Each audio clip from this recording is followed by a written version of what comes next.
를 적용한 국내 연구들 좀 살펴보면은 장애인과 가족에 대한 연구들을 좀 몇 개들 뽑아봤는데 이 포토보이스를 활용한 지적장애인의 사회적 포함 연구라는 게 있고요. 또 지적장애 청소년의 사회적 관계 이해를 위한 포토보이스 연구. 이 연구는 이제 제가 지도했던 교수님이 쓰신 건데 지적장애 청소년들의 사회적 관계, 그러니까 지적장애 아이들이 또래 관계 아이들과 관계 맺는 게 어렵잖아요. 그 관계 맺는 것에서 겪는 어려움이 뭘까를 양적 연구로는 사실 표현해낼 수 없는데 이 아이들이 사진을 통해서 본인과 또래 관계 또 그 대집단에서 본인의 위치 포지션 그러면서 사회적 관계의 어려움 이것들을 이 포토보이스 연구 결과로 쓴 거예요. 그러니까 되게 의의가 있죠. 그리고 이제 이게 아까 그 조현병 당사자 렌즈로 바라본 나의 삶 해서 정신장애 포토보이스 연구예요, 이게. 그래서 이 연구가 2016년에 보고 그 학술지로 나왔는데 2018년 정도에 학회에서 당사자들이 와서 발표했던 논문으로 제가 기억을 하고요. 그리고 이제 포토보이스를 활용한 지적장애인의 성인 초기 삶의 경험에 관한 연구, 그리고 정신요양원 시설에 거주하는 정신장애인의 삶에 관한 포토보이스. 이것도 이제 제가 아는 분이 쓰셨는데, 정신요양 시설에 오랫동안 장기간 그 시설에 거주하시는 분들이에요. 근데 이분들은 자가 스스로 셀프 사진을 찍을 수 없어서 이제 지난 기수에는 그런 질문도 있었는데 그런 사람들은 그러니까 사진 찍을 능력이 지적 능력이 안 되는 사람 어떻게 하냐 해서 대리가 찍어줄 수 있어요. 이제 그런 것도 석 달 훈련을 해서 이걸 이제 그렇게 해서 찍은 걸로 제가 알고 있고요. 중고령 여성 장애인, 그러니까 이미 중도 장애인이 되셔서 어, 연령이 된 상태에서 뜻하지 않게 장애인으로 사는 삶, 여성들의 삶을 포토보이스로 또 이것도 제가 아는 분이 쓰신 논문이고 또 발달장애인 자녀를 둔 어머니 양육과 성장 경험에 관한 포토보이스 연구 그리고 알코올 중독자의 삶에 관한 연구 해서 이제 발달장애 자녀를 둔 어머니 양육 연구가 있는데 저도 이제 발달장애인 어머니 연구를 하려고 그랬더니 이 발달장애인 자녀를 둔 어머니 그 질적 연구는 포토보이스뿐만 아니라 다른 질적 연구 방법으로 여러 개 논문들이 있어요. 그래서 저는 발달장애인 아버지에 대한 걸 포토보이스를 하려고 논문 초기 작업을 다 했는데 그 섭외 연구 참여자 섭외가 어려웠어요. 그래서 한 분 섭외되면 한 분이 취소하고 적어도 네명이 돼야 되는데 네명에서 여섯 명 여덟 명이 돼야 되는데 최소 네명을 생각했는데 두 분인지 픽스 시켜놓으면 두 분이 안 되고 그래서 또 이분이 기다렸다가 또 지치시면 포기하시고 이래서 결국은 어, 못했어요. 왜냐하면 어머니들이 직접적인 양육자로서의 삶의 이야기를 질적 연구 결과들은 많은데 아버지로서의 삶을 우리가 연구 결과로 양적이든 질적이든 그게 많이 부재하거든요. 근데 저도 그거 준비하면서 찾아보니까 발달장애 아버지 연구, 질적 연구가 몇 개 있긴 해요. 그러니까 어머니들이 이 드러난 그 어머니들의 삶과 아버지들의 삶이 전혀 많이 달랐어요. 그런 게 굉장히 연구 함의가 크잖아요. 이거를 포토보이스로도 좀 이제 드러내고 싶었는데 아직까지는 없었는데 모르겠어요. 그 이후로 나왔는지는. 이제 그런 것처럼 이 접근하기 어려움, 그리고 직접적인 그 인터뷰, 심층 면접이나 양적용으로 드러낼 수 없는 대상을 우리가 포토보이스로 할 때 굉장히 유리하다라고 볼 수 있고요. 그다음에 계속해서 장애인 및 가족은 포토보이스를 활용한 유아의 신체 활동 영향 요인. 그래서 아이들, 이건 이제 보육교사들 또는 이제 영유아 보육시설에 종사하시는 분들이 이런 연구를 좀 하시더라고요. 그리고 이제 빈곤가정 아동의 꿈과 성장. 이거는 제가 알기로 공동생활가정에서 일하시는 사회복지사가 쓴 거예요. 그리고 이제 본인이 직접 아이들 생활시설 아이들 사회복지사로 일하면서 그 아이들에 대한 직접적인 이야기들을 쓴 거고 또 포토보이스를 활용한 청소년 이미지에 관한 연구 당사자 렌즈로 바라본 나의 삶. 그리고, 이거는 제가 못한 것 같아요. 두 개의 논문이 그냥 믹스돼 버렸네. 이거랑 아까 정신장애인이랑 각각의 다른 연구고요. 그 다음에 이제 대학생, 최근에 이제 검색해 보시면 대학생 데리고 많이 해요. 왜 그럴까요? 여러 이유가 있는데 제가 파악하기로는 대상자 섭외가 쉬워요. 그러니까 교수님들이 교수나 이제 교광사나 이렇게 논문 이제 소논문으로 포토보이스를 배워갖고 해보고 싶은데 포토보이스는 대부분 취약계층 접촉이 어려운 대상을 연구로 많이 하는데 실제 그 접촉이 그 연구자 섭외가 되게 어려워요. 저도 발달장애 아버지도 뒤집어졌고 그다음에 중장기 쉼터의 그 쉼터 퇴소를 앞둔 청소년 연구도 하려고 했는데 그것도 거의 초반 다 써놓고 엎어졌거든요. 그런 식으로 어렵다 보니 포토보이스를 해보고 싶은 사람 중에 가장 접촉이 쉬운 게 학교에서 학생들 섭외 쉽잖아요. 그래서 학생 연구 꽤 많아요. 그리고 이제 성인 초기 20대 그리고 저도 아까 다문화 왜 했냐 그랬는데 저도 포토뷰스 연구가 너무 하고 싶은데 그런 식으로 여러 번 엎어지니까 제가 마침 그 자문위원 하고 있는 또 상담을 가고 있는 그 기관에 다문화 어머니들이 많았어요. 그래서 거기 이제 그 시설장하고 이야기가 돼서 그래서 했어요. 다문화 사실은 해보고 싶은데 그리고 그러다 보니 다문화 그러니까 여성 그 결혼 이민자들의 삶을 좀 들여다보자 해서 했던 거예요, 사실은. 그러다 보니까 저도 연구를 하면서 다문화에 관심을 갖게 되고 또 그 당사자의 삶도 그렇지만 그 다문화 자녀로 사는 자녀들의 삶도 더 알아보고 싶어지고 이제 이런 연구자의 어떤 태도, 자세 이런 것들 좀 더 갖게 되더라고요. 그래서 대학생 연구가 이거 외에도 찾아보면 꽤 많아요. 제가 파악하기는 그러지 않을까 싶어요.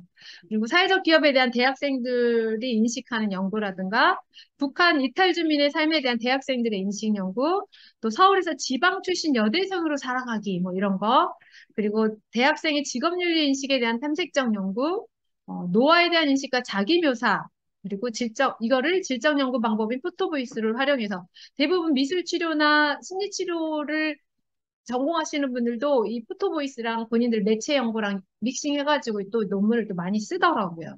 그리고 이제 무용 전공 대학생이 인지한다, 뭐 이런 연구들. 그래서 쭉 여러분들이 서치해보면 그 굉장히 다양한 대상의 다양한 주제로 포토보이스 연구를 한 거를 알 수가 있을 거예요.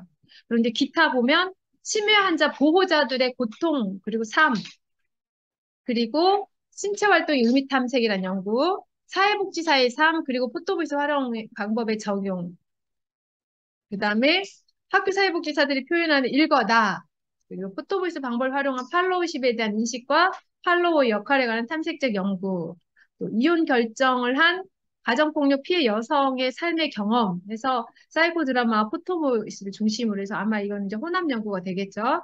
그다음에 학령기 자녀를 둔 여성 결혼 이민자의 어려움과 바람에 관한 연구, 뭐 또 요즘에는 또 반려동물에 대한 연구도 꽤 해요. 도시 길고양이 우리 해가지고 학교 지리에서 포토보이스의 가치 탐구 그리고 포토보이스를 활용한 반려견 동반 운동 참여의 의미 이런 연구 밀레니얼 세대가 인식한 리더의 역할 그래서 대기업 L사 구성원의 포토보이스를 중심으로 이런 연구 또 도농 복합 도시 지역 주민이 인식한 살던 곳에서 계속 살기 예. 그리고 이제 실시간 원격 수업에서 포토보이스 방법론을 적용한 자기소개 스피치에 관한 용. 이걸 이제 비대면이 되면서 이제 이런 것도 연구 주제가 하나 되는 거죠. 예. 그리고 이제 이 정도로 이제 국내 연구, 최근 연구 동향이 포토보이스를 했던 것들이고요. 그 다음에 이제 실제로 보면은 이제, 아까 제가 질적 연구가 갖고 있는 어떤 전제 조건, 사회복지사가 질적 관점을 가진다면 어떤 사회복지 현장에서 질적 연구의 가치, 포토보이스의 가치 이런 얘기 쭉 했잖아요, 오전에. 그거와 관련해서 아마 이 책의 저자일 거예요. 하원빈 교수님. 하고 정하은 쌤이 쓴 이제 이 책의 저자이면서 최근에 올해 이제 포토보이스를 적용한 사회복지 관련 연구 동향 분석한 소논문이 있어요. 이제 그 지금 제가 쭉 동향 연구 결과 동향들 얘기해 준 거죠. 그거를 분석한 소논문이 있는데 이제 보시면은 이제 쭉 31개의 국내 사회복지 관련 학술지를 이제 분석하신 거예요. 그래서 여기 보면 2012년부터 계속 증가 추세에 있다. 그리고 참여자들의 경험에 초점을 맞춰서 포토보이스 연구가 수행되는 경향을 확인할 수 있다. 우리 지금까지 얘기한 거. 그 다음에 또 비취약계층에 비해서 취약계층을 대상으로 실시한 연구가 61%나 된다라는 거. 원래 취지와 맞죠? 그리고 연구 방법과 관련해서 사진 논의를 위한 구체적인 기법을 사용한 연구는 7편에 그쳤다. 그러니까 이제 우리가 뒤에 지금 여러분이 오전에 정의를 내린 거는 사진으로 당사자의 삶에 대한 이미지를 담아낸다까지만 이해하셨을 거예요.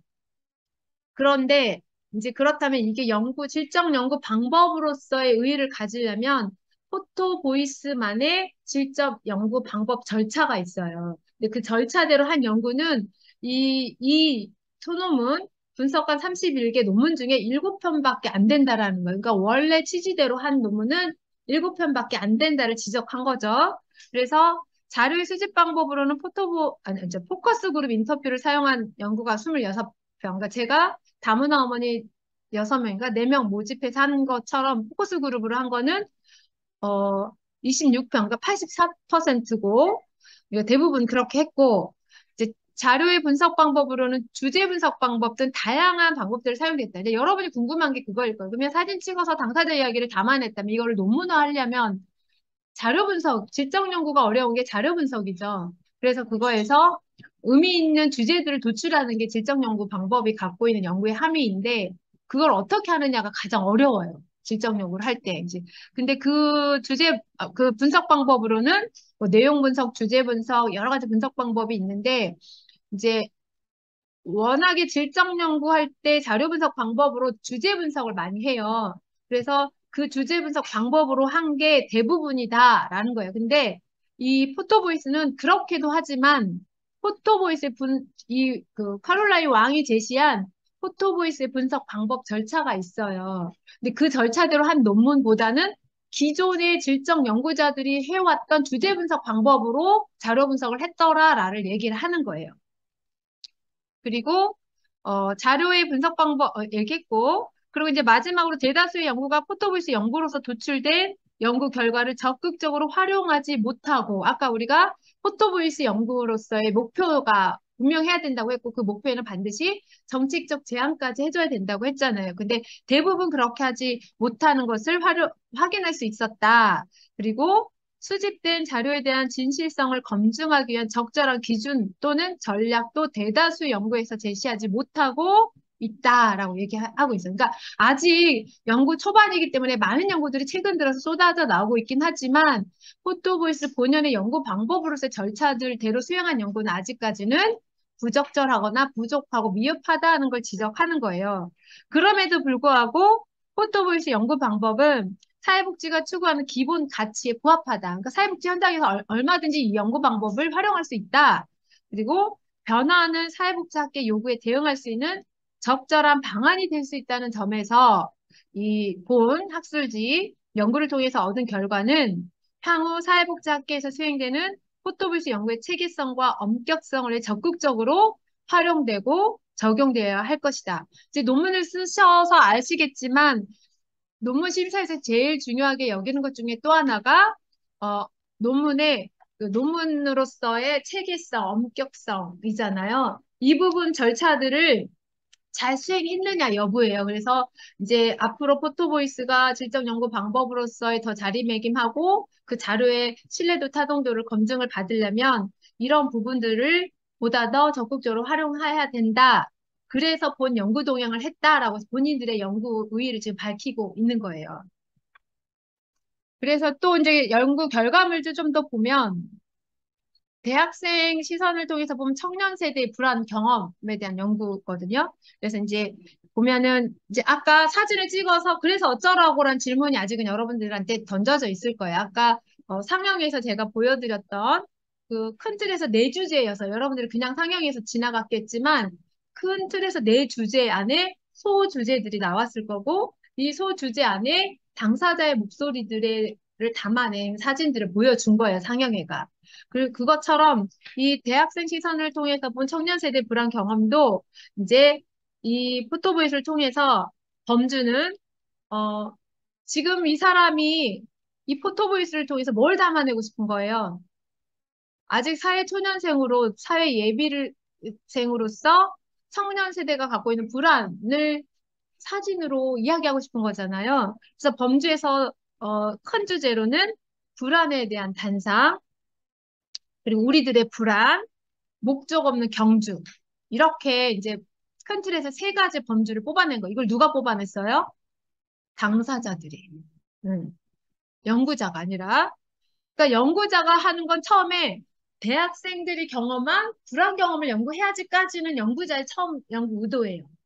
그러나 이 연구 범주들은 이제 당사자들과 함께 합의된 내용들인 거예요. 그래서 범주를 세 개로 나눴고 사진을 범주 찍어보니 불안에 대한 잔상으로 사진을 찍어보니 주제들은 흔들리는 청년 세대의 삶, 그리고 실패와 막막함 사이에서 이런 주제 묶음이 나왔고 우리들의 불안에 대해서는 사회에 대한 불신과 고단한 삶, 또 앞선 세대들의 압박과 불안, 뭐 이런 식으로 이제 주제 묶음이 나왔어요. 그럼 다시 또 이 범주와 주제 묶음에서는 본격적인 소주제가 나와요. 그러면 흔들리는 청년 세대의 삶에서는 흔들리는 청춘. 그래서 의미 있는 단위들에는 이 이야기들을 이제 그들이 담아낸 거예요. 예를 들면 끊임없이 흔들리는 내 삶, 혼란스러움이 극도로 바람 앞에 등불 같은 뒷모습이 흔들리고 쓸쓸한 이런 이야기들을 그들이 하고 이 의미 단위를 뽑아내는 건 연구자의 몫이에요. 이게 의미 있는 연구 주제다를 뽑아낼 수 있는 분석은 연구자가 해야 돼요. 그래서 이게 이제 다 참여자와 연구자가 함께 이 포토 사진과 그들의 이야기로 연구해서 도출된 의미 단위들인 거예요. 이해되셨죠? 근데 여기 분석까지 하기까지가 어려운 작업이에요. 사진 작업해서 아까 제가 비하인드 스토리 저기 사진 몇 거 보여준 것처럼 모여서 사진 이야기 나누는 것까지도 어려운 작업이지만 그거를 녹취해서 녹취를 풀어서 주제들을 뽑아내고 의미 단위들을 뽑아내서 재현까지 쓴다는 게 이제 연구인 거예요. 음. 그래서 이제 이것들을 예를 들어서 뽑아보면 아까 흔들리는 청춘 있었죠? 여기서 보면은 큰 범주에서 불안에 대한 당상, 흔들리는 청년들의 삶에서 흔들리는 청춘이라고 누군가 사진을 찍은 거야. 그래서 그거를 보면 사진, 이 사진만 봐갖고는 뭘 찍었지 모르잖아요. 근데 당사자가 이 사진은 내 마음이 바로 흔들리고 있는 나야라고 얘기한 거야. 그래서 예를 들면 나의 청년기는 지금 흔들리고 있다. 자리를 잡지 못하고 계속해서 흔들린다. 나는 여전히 흔들리고 있고 요즘 유독 그 흔들림이 심하다. 내 삶의 청년들의 삶이 참 혼란스럽다. 무엇을 준비해야 될지, 무엇을 위한 삶인지라고 당사자의 목소리로 이 사진을 이야기하는 거예요. 그럼 이 이야기만으로도 이 독자가 이해할 수 있는 함축된 의미들이 많은 해석이 가능하잖아요. 그게 질적 연구인 거예요. 그리고 이제 피곤한 인생. 이제 이 컷 안에도 이리 치이고 저리 치이고 뭐 잘하는 것도 없고 참 피곤하다. 발 뻗고 자기에는 청년의 삶이 너무 고단하다. 뭐 매일 취업 준비, 자격증 준비, 시험 과제, 취업 늦게 사이에 늦은 시간에 잠든다. 요즘 우리 청년들이 자는 모습 같다. 잘 때만큼은 자유인데 그 자유도 불편하다. 유용 가치가 떨어지면 존재가 쓸모없다 생각하고 포기해버리는 청년의 모습이 떠올랐다 하고 이 피곤한 인생에 대해서 이 사진을 통해서 담아낸 거예요. 이런 식으로. 글을 쓸때 글자 수나 이런 걸 제한 아니요, 네버. 그러니까 이거는요. 이 사람이 이 말만 했겠어. 이 사진 가지고 수많은 얘기를 했죠. 근데 수많은 이야기 중에 흔들리는 청춘의 의미 있는 것들을 찾아내는 건 연구자의 해석이에요. 그러니까 이 사진 갖고도 A4 한 장이 녹취가 될 수도 있어요. 말을 많이 한 대상자일 수도 있고, 예를 들어서 이 사진을 얘기한 당사자가 굳이 이 말만 하고 말 안 했을 수도 있고, 그래서, 제출하는 거는 사실은 글 써서 제출하는 게 아니에요. 네, 그것도 이제 설명을 해드릴게요. 근데 제 생각에 이 논문은 제가 이 논문을 정독하진 않았는데, 아마 청년들이어서 집단으로 안 모이고, 각자 사진 찍고 사진에 대한 해석 달아서 보내주세요 해서 저기 수집했을 것 같아요. 이렇게 보아하니. 예, 그렇게도 해. 원래는 그렇게 하면 안 되는데 요즘은 또 시대가 비대면 시대고 청년들은 그걸 좋아하니까 만나서 그렇게 얘기하기보다는 아마 그러지 않았을까 싶고요. 많은 이야기 중에 이 이야기를 우리가 포착할 수 있어야 돼. 그게 이제 연구자가 해야 될 몫이에요. 음. 그게 그런 이야기가 아마 이 책에 있을 거예요. 문자로, 기호로 그들의 그 당사자의 경험을 어떻게 수집하고 분석하고 해석할 거냐에 대한 이야기. 자, 그래서 이제 연구자는 이런 걸 써야겠죠. 방금 실패와 막막감 사이에서 이제 이런 그리고 사진 실패와 막막감 사이에서 여러 사진이 있을 건데 그 중에 어떤 거를 논문에 넣을 거냐 이것도 되게 중요해요. 그래서 이제 실패와 막막감 사이에서 딱 두 컷 정도, 딱 대주제 중에 한두 컷만 논문에 넣을 수 있어요. 다 남아내진 못해요. 논문에 못 넣는 건 이렇게 포토북으로 또는 전시회로 얘기하는 거고 논문은 논문의 한계가 있기 때문에 그중에 그 대주제를 이야기해 줄 수 있는 의미 단위를 딱 한두 컷만 담아서 이제 분석해서 써야 돼요. 그게 이제 여기서 보면 이 사람이 참여자들이 제출한 포토보이스 자료 속에서 드러난 불안은 자신이 미래를 위해서 행하는 일들이 아무런 성과도 없이 실패해버리는 것에 대한 불안이 컸다. 이거는 이제 연구자의 해석인 거예요. 그러면서 그들의 이야기를 쭉 써주는 거예요. 그리고 실제 당사자의 목소리를 이렇게. 우리가 양적 연구에서는 그래프로 수치화해서 그 유의미성을 드러내주잖아요. 근데 포토보이스는 이제 실제. 그리고 나머지 다른 질적 연구, 해석학이라든가, 뭐, 현상학이라든가, 뭐, 근거 이론이나 내러티브, 이런 것들도 다 이제 내러티브나 현상학에서도 그림을 넣긴 해요. 필요하면. 그, 그런데 이제 그거랑 또 다르게 그런 질적 연구들도 항상 이 연구자의 분석 밑에 당사자의 실제 목소리들을 넣긴 해요. 어, 그래서 이제 이렇게 해서 그 연구 결과의 내용 분석을 이렇게 한다라는 거 예시로 이제 보여드렸고요. 또 하나 이제 뭐 포토보이스를 활용한 중독 내러티브 탐구해서 이거는 연구 수집 방법은 포토보이스로 했지만 이제 그 연구 방법은 내러티브 두 가지 혼합 연구예요. 이거 같은 경우는. 그래서 여기도 이제 뭐 채우고 싶어 달리다 바닥까지 떨어졌다. 사람을 의지하며 다시 세상 속으로 들어오다. 이런 식으로 대주제, 중주제, 소주제 해서 쭉 뽑아낸 거죠. 그래서 연구 보고서를 딱 볼 때 이 표의 중독과 회복의 내러티브 그들의 이야기만 딱 보더라도 이 사람들이 하고 싶은지 뭐 하고 싶은 말이 뭔지는 이제 당사자의 목소리는 이 표예요. 그러나 이 표를 분석해서 연구의 함의를 끌어내고 연구 재현을 끌어내는 건 연구자의 몫인 거야. 음. 그래서 예를 들면 뭐 매달리다 바닥까지 떨어지다 해서 뭐 술에 조종당하는 삶 어느 순간 나도 모르게 술이 나를 조종하기 시작했다. 벗어날 수 없었고 시키는 대로 해야만 했다. 발버둥 치면 칠수록 조여왔다. 이제 이게 당사자의 목소리. 또 갇혀버린 내 인생 폐쇄병동 안에서 만나는 참쌀 벽 길이 막혔다. 내 인생이 갇혔다. 이것도 이제 당사자의 목소리고 이것도 이제 알코올 중독자들의 이야기였잖아요. 이것도 나는 선택했다. 방황과 어둠에서 헤매다 후회와 반성의 시간을 지나 밝은 길로 새로이 출발을 시작한다. 이렇게 소주병을 이제 버려서 결단하는 거잖아요. 이것도 이제 메마른 장작 더미 사이로 올라온 작은 꽃 한 송이, 아빠를 기다려준 예쁜 딸을 묘사한 거죠. 이렇게 사진들을 이제 포착을 하는 거예요. 이제 여기까지가 포토보이스로 그들의 이야기를 어떻게 담아내지까지 설명했어요. 이제 조금 감 오시죠?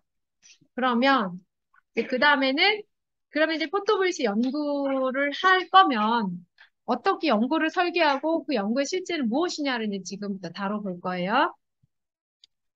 첫 번째 이제 포토보이스 연구 수행 과정의 실제인데 이제 만약 여러분들이 오늘 배우고 나서 내가 뭐 학위 논문으로든 소논문으로든 포토보이스 연구를 좀 해봐야지라고 한다면 이제 이런 절차들을 따르는 거예요.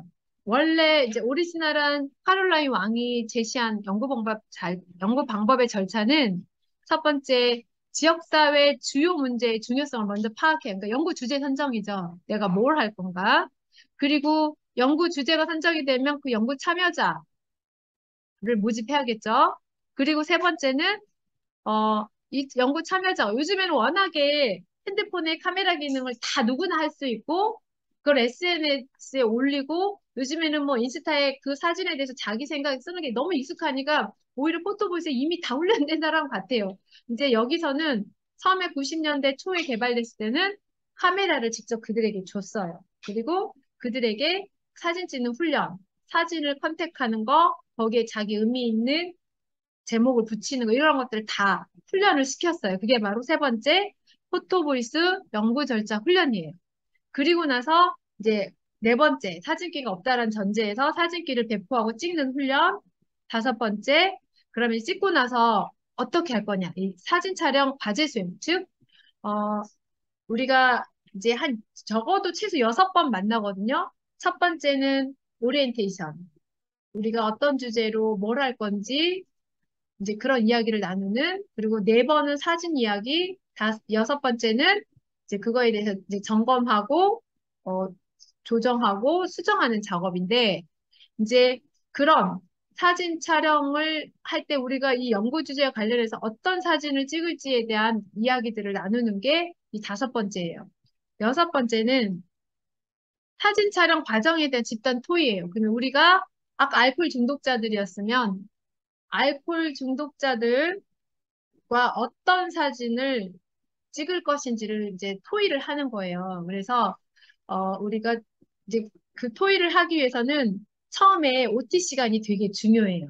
OT 시간 때 예를 들면 저도 다문화 엄마들하고 모여서 이제 분명히 제가 연구자 입장에서 정해진 건 뭐였어요?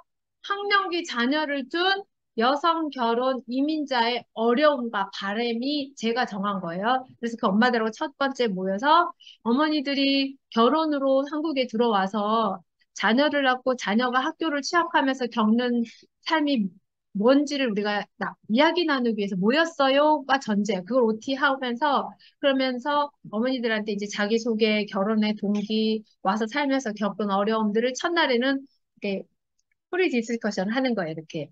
그러면서 거기서 나온 이야기를 가지고 그러면 우리가 앞으로 네 번에 걸쳐서 어머니들이 경험한 삶을 사진으로 찍을 건데 어떤 주제로 할까요? 라고 던지는 거예요.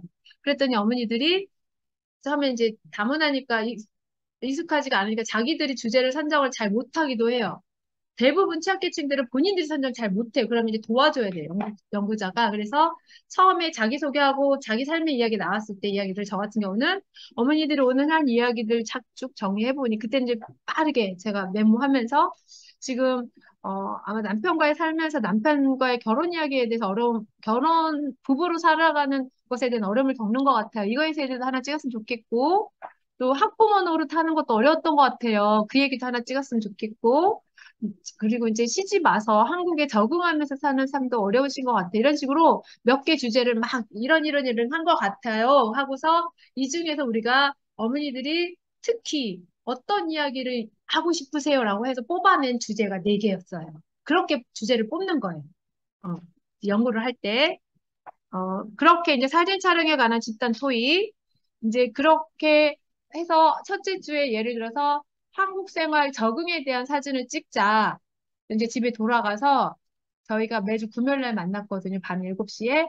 그러면 원래는 하루나 이틀 전이면 좋은데 이 엄마들 다 직장 다니니까 금요일날 밤 12시까지는 저한테 톡으로 이제 일주일 동안 한국 생활하면서 겪었던 어려움들에 대한 사진을 아무거나 살면서 여러 개 찍으시라. 찍고 목요일날 12시까지 그 중에 두세 컷만 그 사진에 제목 붙여서 또 제목 플러스 그 사진에다가 자기가 하고 싶은 이야기 몇 줄 써서 저한테 톡으로 보내달라.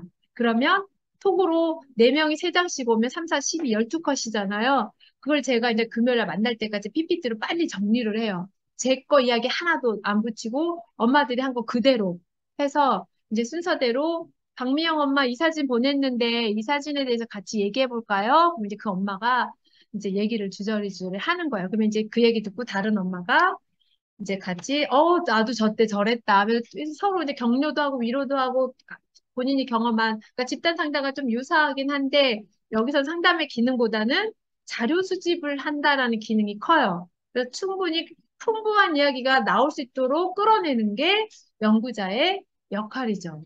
그때는 이제 녹취를 해야 되고, 이제 그렇게 해서 매주 4번에 걸쳐서 자료 수집을 하는 거죠. 그러니까 포토보이스가 연구 방법으로서 자료 수집하는 연구 방법이다라고도 볼 수 있어요.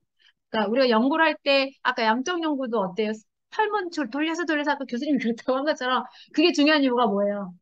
연구 자료 수집이잖아요. 그것처럼 질적 연구도 직접 질적 연구 대상자들의 이야기를 수집하는 게 제일 중요하잖아요. 그게 이제 이야기 수집 방법으로 포토 보이스인 거죠. 그러면 이제 자료 수집 방법은 그걸 녹취해서 매일 전에 가서 이제 녹취를 푸는 거죠. 그러면 90분, 120분 하면 적어도 14, 14, 15, 6장이 나와요. 녹취하면. 보통 그래요, 대부분. 그럼 그 14, 5장에 꽉 찬 이야기를 매주 제가 녹취한 거 중에 중요한 이야기라고 한 것들을 포착해서 또 정리를 해요. 이제 이런 작업을 4번에 걸쳐서 하는 거예요. 그게 이제 자료 분석. 그리고 어, 걸쳐서 하고 나서, 이제 아까 의미 있는 단위, 소주제, 중주제, 대주제까지 분리 작업까지가 해내는 게 자료 분석이다라고 보시면 돼요. 그리고 나서 8번째, 정책 결정자 및 관련 옹호자를 대상으로 한 지역사회 포럼. 저는 그래서, 그 어머니들이랑 4번에 걸쳐서 한 이야기들을 정리해가지고, 한 번에 12컷을 4번 하면 48장이잖아요. 48장에 대한 이야기들을 다 정리를 이제 해가지고, 아까 사진 상영의 자료를 6회, 6번째 만나는 날 만들어서 어머니들하고 같이, 어머니들이 한 이야기를 제가 정리해보니, 이 4가지 주제로 이러이렇게 정리가 됐어요 하고 사진 상영회를 했어요. 하면서 우시기도 하고, 위로도 되고, 막 그런 시간이 됐죠. 그래서 혹시 이 이야기 중에 빠졌거나 더 넣었으면 포함하고 싶은 이야기 있으세요 하면서 피드백 시간을 갖는 거예요. 수정 보완의 시간을 갖는 거예요. 그리고 나서 다시 수정 보완되고 나서 이제 이 포토북을 만들고 이 포토북과 관련해서 제가 그 A1 사이즈로 이제를 만들어서 전시회를 했어요. 전시를 어떻게 했냐면 이제 부천 시민회관 있어요. 시민회관에 연말에 제가 9월, 10월에 이 연마들 2달 동안 만났는데 11월에 정리를 하고 12월에 그 부천시 지역아동센터 협의회 합창대회가 있었어요. 그때 지역아동센터 대부분 다문화 아이들 많이 다니잖아요. 그때 이제 지역아동센터 협의회 행사이기 때문에 시의원도 관련 아동 복지 담당 주무관도 오고 또 기관장들도 오고 막 그랬어요. 그리고 이제 학부모들도 오고 일반 학부모도 일반 한국 자녀 학부모도 오고 이래서 로비에다가 사진 이젤로 쫙 깔아서 전시를 했어요.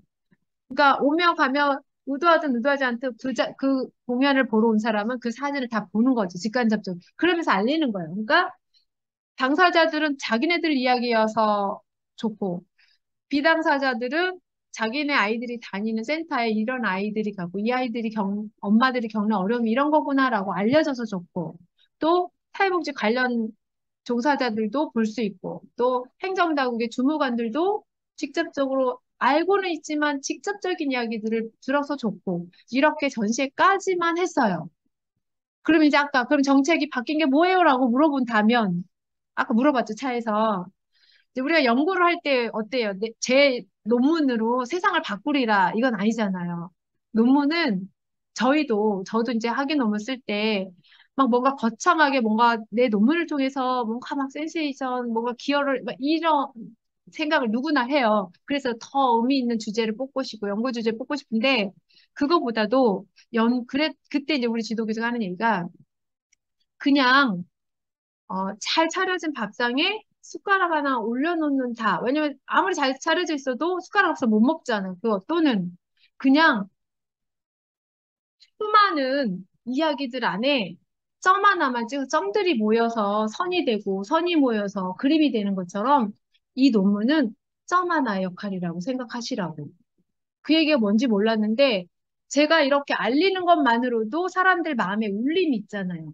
행정가든 정책 위반자든 종사자든 또 지역 주민이든 그 울림과 울림이 모여서 정책 위반에 힘이 되는 거예요. 그런 의미로 정책의 변화인 거예요.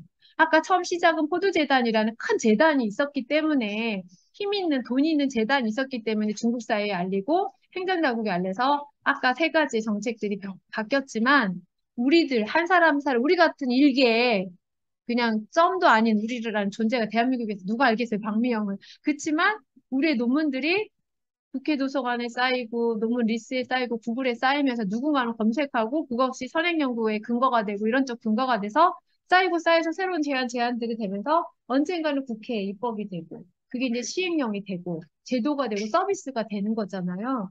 그런 의미로 우리가 이런 논문들을 쓰는 거예요. 이렇게 네.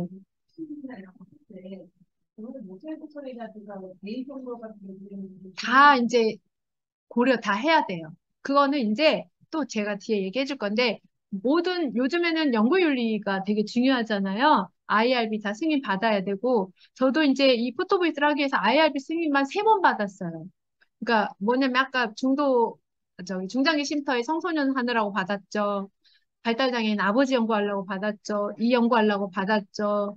또 이제 학위 논문 하느라고 또 받았죠. 그러니까 그때 중요한 거는 당사자의 연구 동의예요.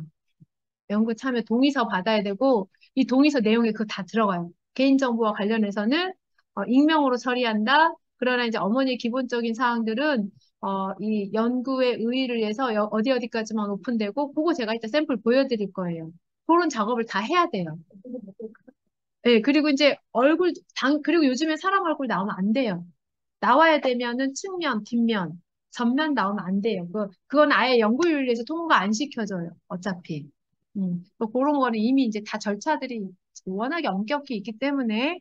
그리고 만약에 이제 사진에서 불특정 다수 사진이 나와야 한다고 하면 그것도 다 절차가 있어요. 그리고 이제 5번째, 이제 만약에 그런 식으로 아까 전시회를 하고 지역사회 포럼을 하고 9번째 행동계획 개발, 10번째 프로그램 평가 및 정책 변화. 이게 이제 캐롤라인 왕이 포토보이스를 개발하면서 제시한 절차예요. 그러나 이 절차대로 아까 8, 9, 10번까지는 우리가 다 못하고 있어요. 근데 그래도 연구자가 포토보이스를 하려면 전시회나 포토북까지로 알리는 것까지는 우리가 할 수 있는 건 여기까지야. 그러나 이제 행동계획, 프로그램 개발, 여기는 이제 우리는 못하지만. 그리고 우리가 논문을 쓸 때 뭐예요? 항상 연구의 함의, 그리고 제언 쓰잖아요. 이 제언까지가 우리가 할 수 있는 가장 큰 힘인 거예요. 음. 그래서 이제 포토베이스 연구 방법의 절차는 이렇게 되고요. 그러면서 이제 이 왕이 그 이후에 계속 포토베이스 연구를 하면서 단계별 연구 과정을 제시를 했어요. 이게 이제 이 책에 나오는데, 첫 번째, 전시회 관객이 될 정책 입안자나 지역사회 지도자를 선택하고 모집한다. 그러니까 즉, 이 포토보이스를 누구한테 알리고 싶으냐예요. 이제 우리가 이제 논문 써서 논문 쓴 것만으로도 알린다라는 전제가 깔린다고 치면 그거가 되겠고요. 2번째, 이 포토보이스 프로젝트의 참여자 집단 모집. 이거 제가 이제 어렵다고 얘기했잖아요. 아마 여러분들이 포토보이스, 아까 이제 육아 그 센터에 계시니까 유치원 교사들, 보육교사 교사들 대상으로 한 연구도 포토보이스 몇 개 있어요. 그리고 이제 학부형 대상으로 한 것도 있고 그런 식으로 여러분이 관심 있어서 해보고 싶다면 내가 지금 있는 위치에서 내가 인프리팅 할 수 있는 대상으로 한번 시작을 해보는 것도 좋아요. 그래서 그렇게 참여자 집단 모집 제일 중요하고 3번째는 참여자에게 포토보이스 방법론 소개하고 그러니까 이 사람들이 어쨌든 직간접적으로 섭외 받고 왔는데 왜 왔는지 어리둥절하니까 근데 이제 다른 연구에 비해서 다른 질적 연구는 물어보는 말에 심층면담, 인터뷰만 하면 되는 이거를 사진 찍어라, 보내라, 말아. 사실은 많은 수고를 해야 돼요. 그러니까 그런 것들을 소개하고 이 카메라와 권한과 윤리에 관한 집단 토론, 아까 얘기한 것처럼 찍을 때 익명성 보장이라든가 어떤 개인정보보호법에 관련된 것들은 뭐 제외하고 이런 교육을 해야 되는 거예요. 그 참여자한테. 4번째, 고지된 동의를 구한다. 이게 굉장히 중요하죠. 요즘은 다 동의가 없으면 다 불법이잖아요. 그래서 이 고지된 동의서 안에는 사진 공개 동의. 여러분이 찍은 사진은 이제 저작권에는 저한테 위임된 것입니다. 이 저작권은 제가 3년의 법적 효력을 가지고 있고 3년 후에는 수집된 자료는 다 폐기하겠습니다. 등등 이런 것들이 다 적힌 이 공개 동의서를 받아야 되고 참여 동의서 안에 그런 내용이 있고 사진 촬영 참여자 및 촬영자의 사진 공개 동의서, 법적 동의서 이런 거 다 받아야 돼요. 그래서 첫날 6번 중에 첫째 OT 날 이것들을 다 해야 돼요. 그래서 제가 지금 우리 기관에서 준비하고 있다 그랬잖아요.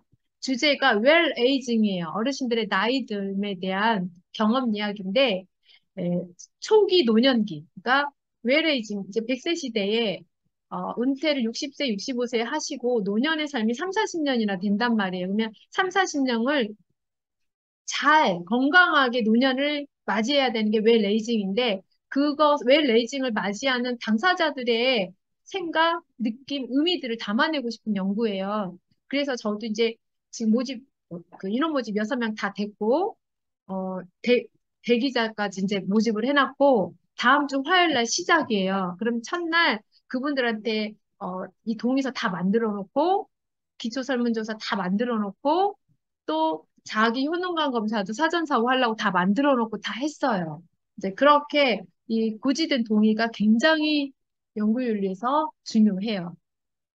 다섯 번째는 초기 사진 촬영을 위한 주제 제시. 그래서 이 주제 제시는 아까 제가 한 것처럼 첫날 네 번의 주제를 미리 정해도 좋고, 그날 우리가 이번 주에는 어떤 이야기를 해볼까요? 하고 그날 정해서 한 주간 찍어도 되고, 그거는 상관없어요.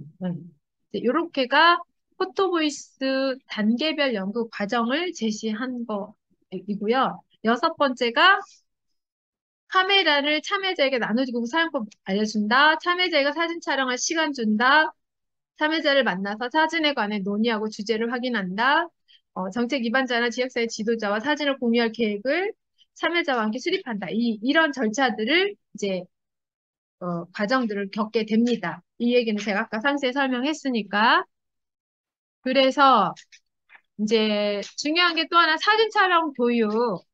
어, 어떤 사진을 찍을 것인가 되게 난감해해요. 아까 정신장애인도 그렇고, 뭐, 알코올 중독자도 그렇고, 다문화 엄마들도 그렇고, 이때 이제 우리가 왜 찍어야 되는지 목적과 의도에 맞는 사진 촬영을 해야 된다라는 교육이 된 게 중요하겠죠. 아무 사진이나 막 던지면 안 되니까.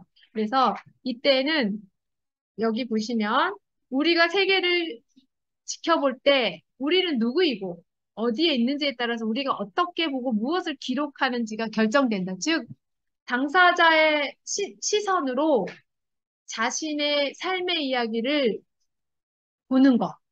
이것을 어떻게, 어떤 의도와 어떤 시선으로 보게 할 거냐에 따라서 사진이 포착이 되겠죠. 아까 대학생들도 뭐 자고 있는 지쳐 쓰러진 자신의 모습을 포착하듯이 또는 뭐 여행 가방이라는 사진을 통해서 자신의 그 흔들리는 불안한 청년의 삶을 함축해서 보여주듯이 이제 그들이 바라보는 그들의 세계 이야기를 어떻게 담아낼 것인가를 교육시키는 거예요.